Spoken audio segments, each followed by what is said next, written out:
It's important to recognize that the dominant definition of disaster in the field, at least traditionally, was limited to types of disasters and certain types of foci.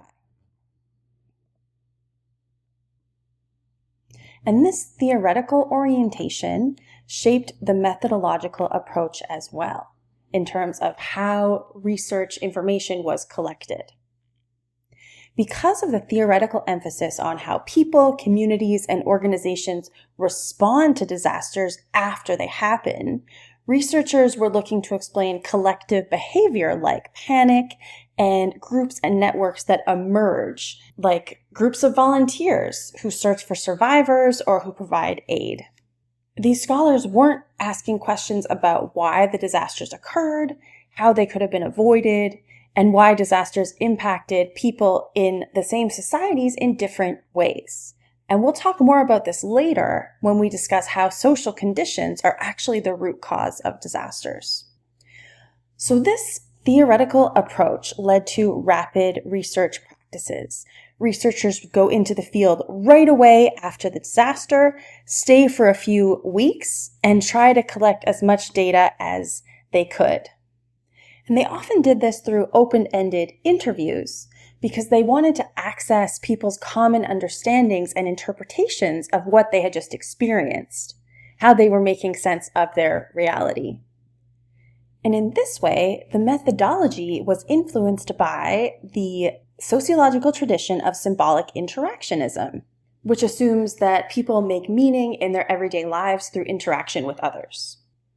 So researchers are entering the field immediately after a disaster and trying to actually talk to people who survived it to understand how they are making meaning and whether they are panicking or whether they're trying to work proactively with other people to restore order. And in this emphasis on urgency, we see the social science complex of the Cold War coming out, an emphasis on efficiency, the quick accumulation of data, and competitiveness to be the first to release the publication. And this is also tied to the social organization of science, linked to short-term contracts and limited budgets. What these rapid research practices actually looked like often was researchers from Western institutions flying into poorer nations, extracting data on their own terms from people dealing with extremely difficult circumstances, and then flying out back to their wealthier Western institutions to publish and produce the truth of the event, taking on the bird's eye view of an external expert. And the ability of highly educated, wealthy Western scholars to narrate the lived experience of people in poorer nations facing tragedy has been highly critiqued. Over the past decade, there have been loud calls for collaboration with disaster studies researchers in poorer nations.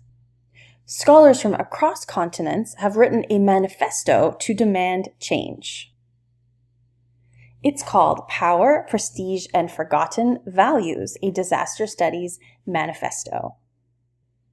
A few things I want to highlight from Section 2 are that this manifesto calls for disaster studies to model respect for and trust in local researchers, their knowledge and abilities, no matter where they come from, to have local researchers study their own localities at risk and local disasters wherever they happen, for outside researchers to come and support locally driven initiatives only when needed and only when invited, and for local research epistemologies and indigenous constructs of disasters to be central to the field of disaster studies so that research can better reflect diverse local realities.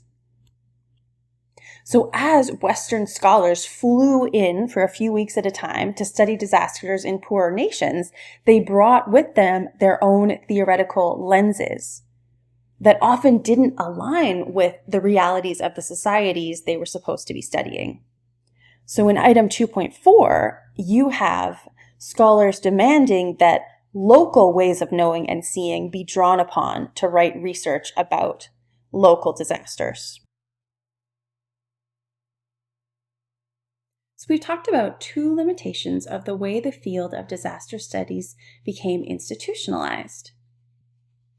The third limitation is that the people who were actually involved in securing funding, writing the grants, and doing the research were from a very narrow demographic, which was typical at that time period in Western academic institutions. The 1950s and 1960s has since been described as, quote, a disaster research fraternity. And this was partially because disaster studies was seen as a hard field emotionally.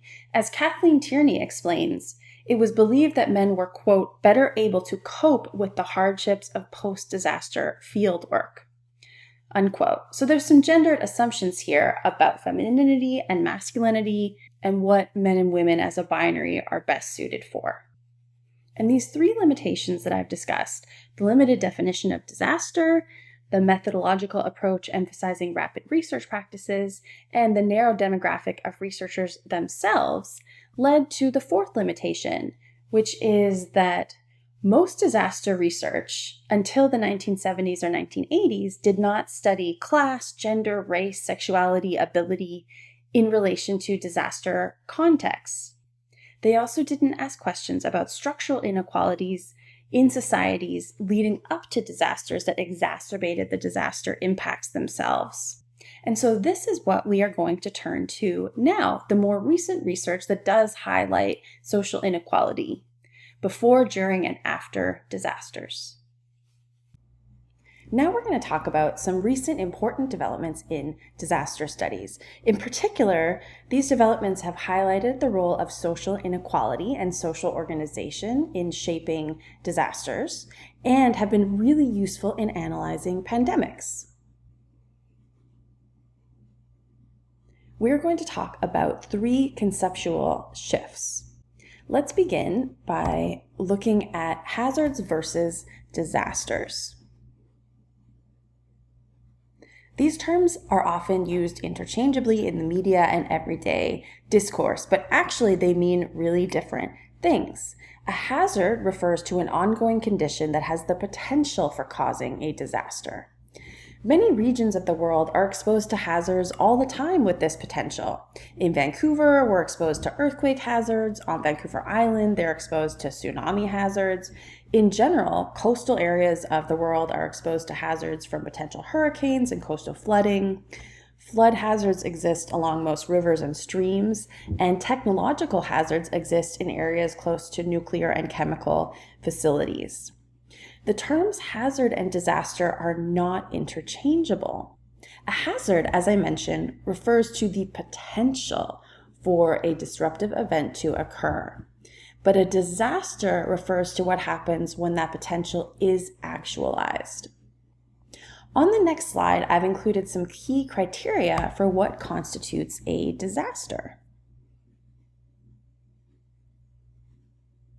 So when a hazard is actualized, a disaster has widespread and severe impact, requires response beyond the local to include coordination from organizations across jurisdictions and across governments, often requires leaders to activate disaster plans that had already been created, and usually they face significant challenges when they're trying to implement those plans because there's always unforeseen things that happen. And disasters often see damage to the very emergency services that are meant to keep people safe in these moments. Damage to hospitals, for example. And disasters generally exceed the capacity of public emergency services, so individual people and emergent groups often get involved in the response, like digging people out of rubble, rescuing people, providing aid and food, and so on. And typically, because of the scale of disasters, they provide major recovery challenges in both the short and long term. And you'll note here that disasters are more significant than emergencies, but less significant than catastrophes. This important distinction between hazards and disasters actually grew out of what's called the natural hazards tradition to the study of disasters. And this came from geography, specifically a geographer named Gilbert White, who was very famous in the field for saying, quote, floods are acts of God, but flood losses are largely acts of man. So here White is distinguishing between the hazard of potential flooding and the impact of flooding when it becomes a disaster.